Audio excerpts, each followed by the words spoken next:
प्यारे दोस्तों, आज हम आपको एक नाफरमान बेटे का वाकया सुनाने वाले हैं जिसने अपनी मां पर जुल्म किया। फिर उसके साथ क्या हुआ आइए आपको बताते हैं। अगर आपने इस वीडियो को लाइक नहीं किया है तो इसे लाइक ज़रूर करें और चैनल को सब्सक्राइब करके बेल आइकन भी दबा दें।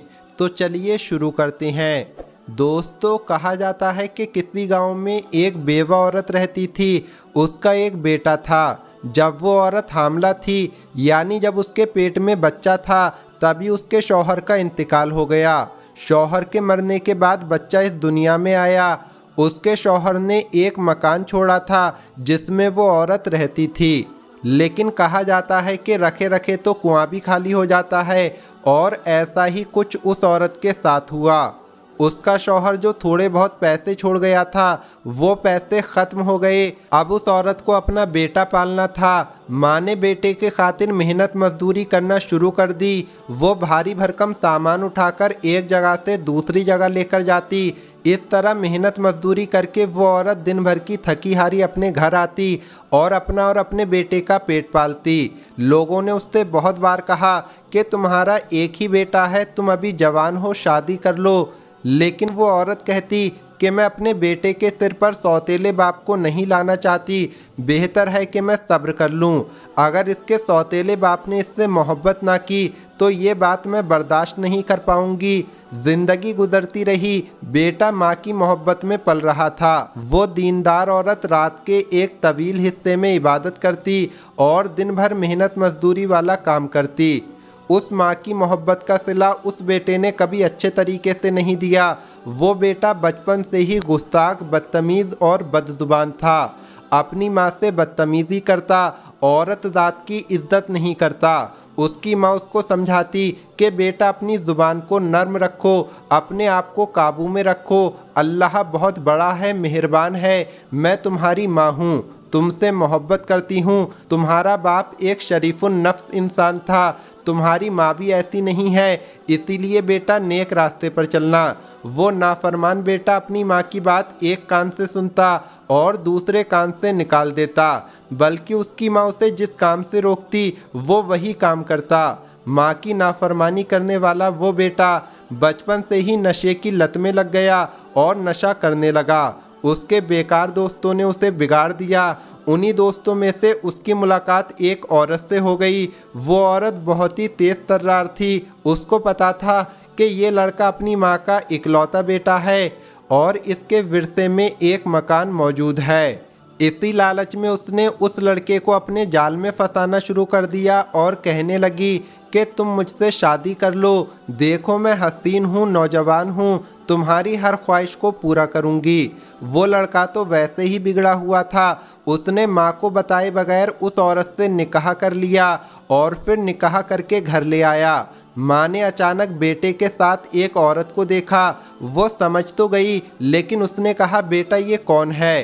तो वो बेटा कहने लगा ये मेरी बीवी है। और तुम कौन होती हो मुझसे ये सवाल करने वाली? तुम्हें मैंने ये हक नहीं दिया। मैंने इस औरत से शादी कर ली और आज से ये इसी घर में रहेगी। बहू ने अपनी सास को देखते ही शक्ल बिगाड़ना शुरू कर दी। बेवा माँ मेहनत मजदूरी करती रहती, बल्कि अब तो उसने अपनी मजदूरी बढ़ा दी थी, क्योंकि घर में एक और इंसान का इजाफा हो गया था, यानी घर में एक और इंसान बढ़ गया था। उसकी बहू उस पर जुल्म करती और बेटा आवारा दोस्तों के पास जाकर नशा करता। माँ जब उससे कहती कि बेटा तुम्हारी बीवी मुझ पर बहुत जुल्म करती है, मैं तो उससे कुछ नहीं कहती, बल्कि उसको दिल से अपनी बहू माना है, लेकिन वो मुझ पर जुल्म करती है।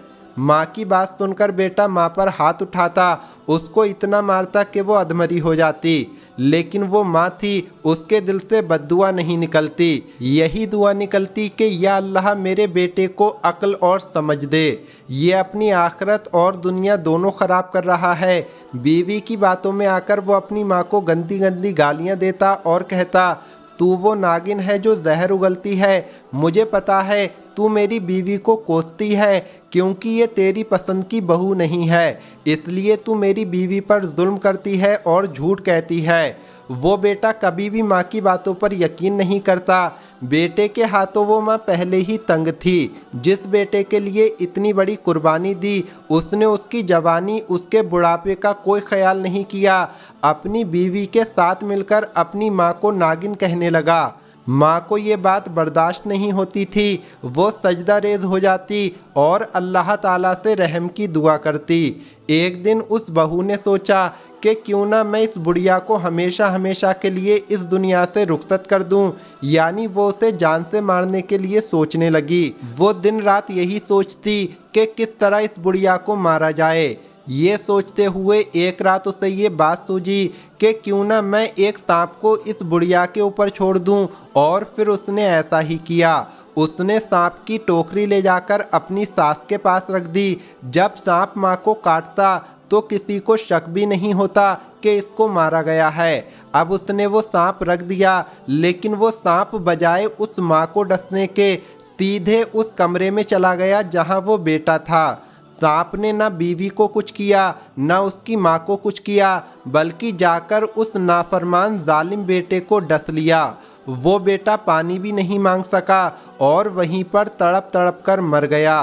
बीवी को ये बात नहीं पता थी। जब सुबह उठकर देखा तो उसके शौहर के मुंह से झाग निकल रहे थे। वो समझ गई कि वही सांप जिसे उसने सास को मारने के लिए छोड़ा था, उसी सांप ने उसके शौहर को डस लिया। वो रोने लगी, चीखने लगी कि हाय मेरा शौहर मर गया।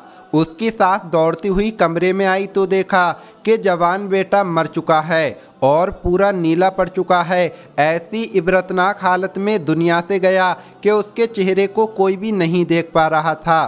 खैर किसी न किसी तरह उसको दफन किया गया।